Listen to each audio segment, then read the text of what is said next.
The 90s era in India is known for India making big all over the world in terms of the economic respect, be it the 1990s economic reforms of liberalization, privatization and globalization, be it the 1960s green revolution or the 1970s white revolution.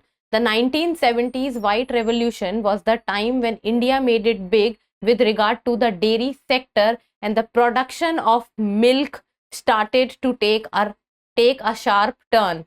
And this is the time when, with due regards to the white revolution, India made it big in the dairy sector, and a lot of credit has to go to Dr. Varghese Kurian and the Amul dairy sector.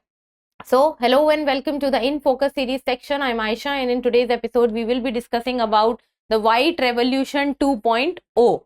So let us first understand the timeline. First we'll be looking at the news, then about White Revolution, what are the challenges that we are facing as a country, reduction of cost of milk production, animal nutrition, and then prelims MCQ. Topic is of relevance from General Studies paper 3, that is agriculture and livestock. From exam perspective, you should be able to know that what are the challenges with regard to the White Revolution 2.0 and what are the techniques through which we can overcome these challenges. So the news talks about how to bring about White Revolution 2.0. It means that the White Revolution, the first White Revolution, has already taken place during the time of 1970s. It started during 1970s, but it went on for many years, decade-long process. So if we talk about then the Household Consumption Expenditure Survey for the year 2022-23, it shows that milk has emerged as India's top food spend item both in rural and urban areas. It means both in rural India and in urban India, people are spending the most on milk or the dairy products as compared to other products like, for example, meat or fish or vegetables or edible oils. Then if we compare the amount of money people are spending on milk and on dairy products in rural and urban India, then with regard to rural India, people are spending money on milk or dairy products at rupees 314, and this amount in rural India which people are spending on milk and dairy products monthly is much more than what they are spending on vegetable, that is rupees 203, cereals rupees 185, eggs, fish and meat rupees 185, and even fruits. So as compared to all other items, people are spending maximum in rural India on milk and dairy products. Now with regard to urban India, what people are spending on milk is around rupees 466, and it is way ahead as compared to what they are spending on fruits, vegetables, cereals, egg, fish and meat. And see, both rural and urban India, the preferred choice of food for people has on top priority is milk and dairy products. In rural India, the monthly amount is rupees 314, and in urban India, the monthly amount is rupees 466. Now let's talk about few of the challenges which the milk or the dairy sector in India is facing. Then Indians spending more on milk, which is viewed as a superior food. So milk people see and perceive as a superior food because of many of the things that we as humans take out from milk, be it vitamins or minerals, and a quantity of vitamin and minerals that we get, and we consider it as a superior food. So with regard to this, there are two problems that India as a country will be facing in the coming times to maintain that standard of milk in the country as the superior food, and that people in the coming time also keep on spending the maximum amount on milk and dairy products. So to maintain this standard, what can be the challenges that India will be facing? So there will be two challenges with regard to it. First is the consumer demand itself from inflation. That is, the price of milk has gone up from rupees 42 to rupees 60 per liter in the last 5 years. See, to maintain the demand within people, or to maintain the demand of milk and dairy products among people for a very long period of time, for the time that is for decades incoming, the first and the foremost challenge that India will be facing, or the dairy sector or the milk sector will be facing, is with regard to the inflation. In the last 5 years, if we will see, then the amount of milk per liter has increased from rupees 42 to rupees 60. And as an individual human, people have their own capacity and people have their own limit to which they can spend on milk. So the inflation aspect might not have become a problem as of now, but if it will keep on increasing, then there will be a time when the limit will be there. And second is the cost of fodder, feed and raw material or ingredients. A limit to how much more the consumer can pay for milk without it causing demand destruction. So this is also becoming a problem, that the raw material is becoming expensive, and that is why the cost of production is also becoming expensive.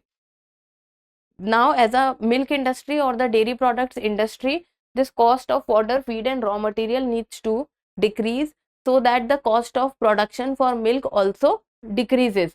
Because as in the longer run, in the years or decades to come, people will have a limit to which they can spend on milk or the dairy products.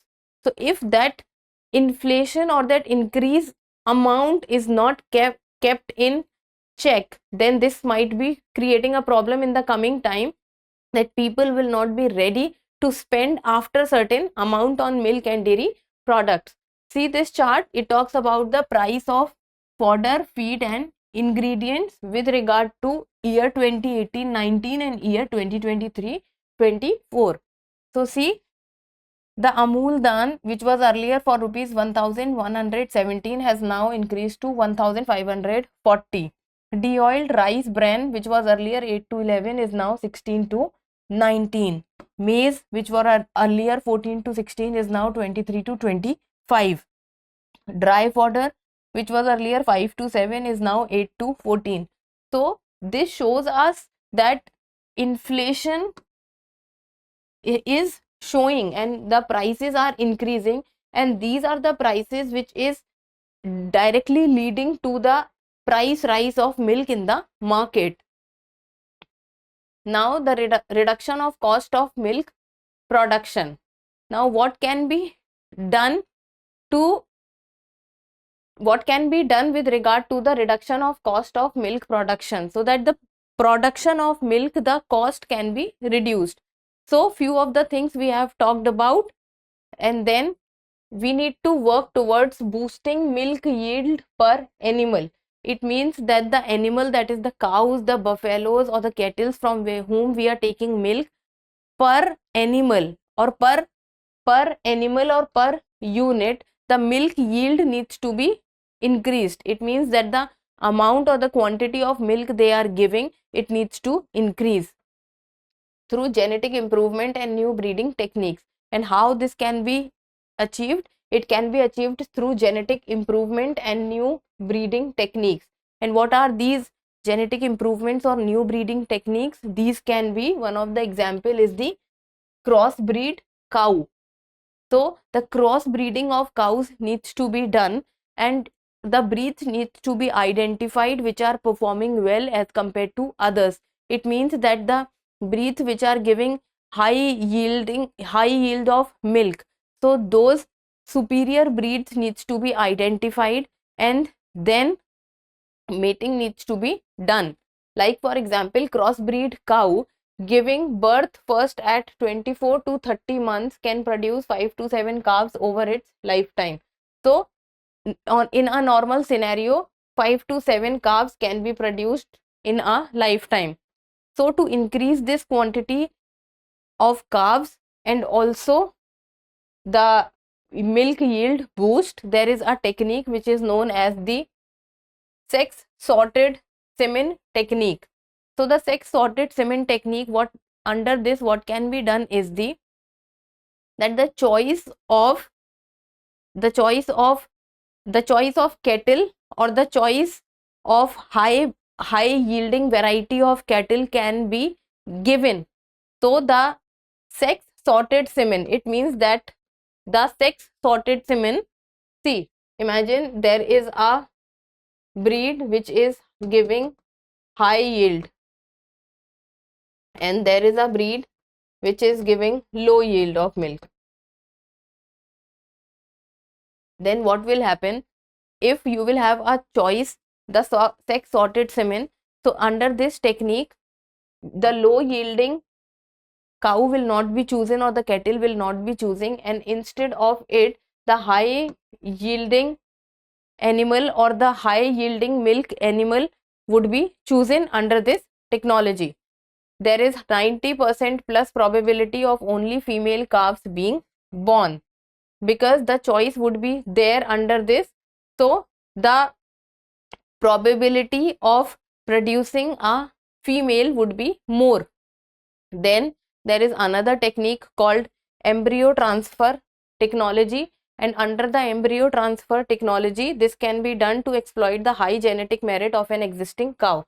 So under the embryo genetic technology, the high genetic merit of cow or cattle can be chosen as compared to the other cattle which is low genetic merit.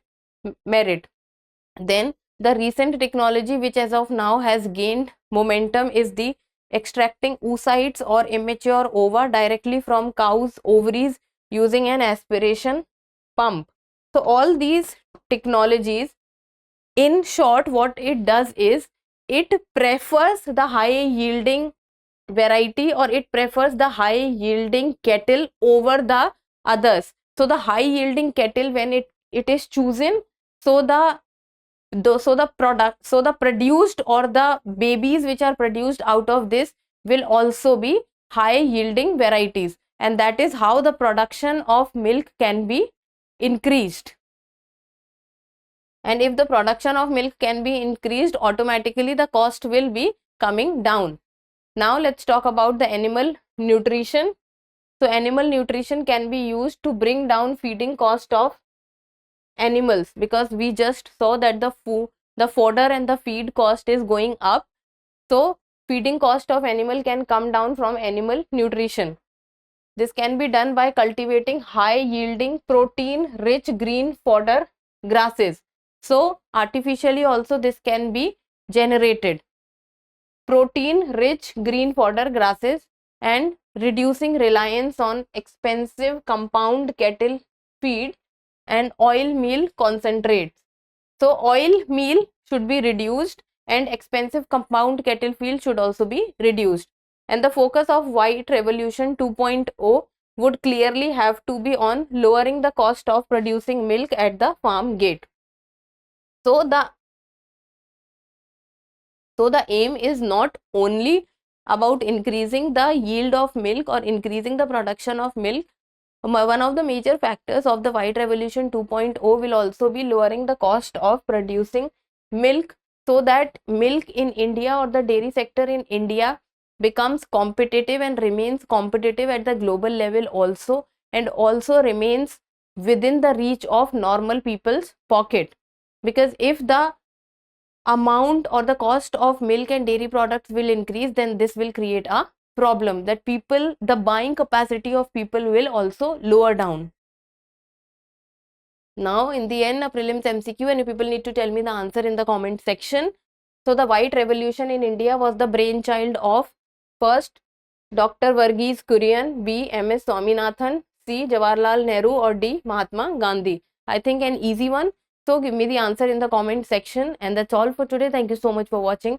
Till we meet next time, keep reading, keep writing, and keep subscribing to the channel. Thank you. For more informative content, like, share and subscribe, and do not forget to press the bell icon to get the notifications.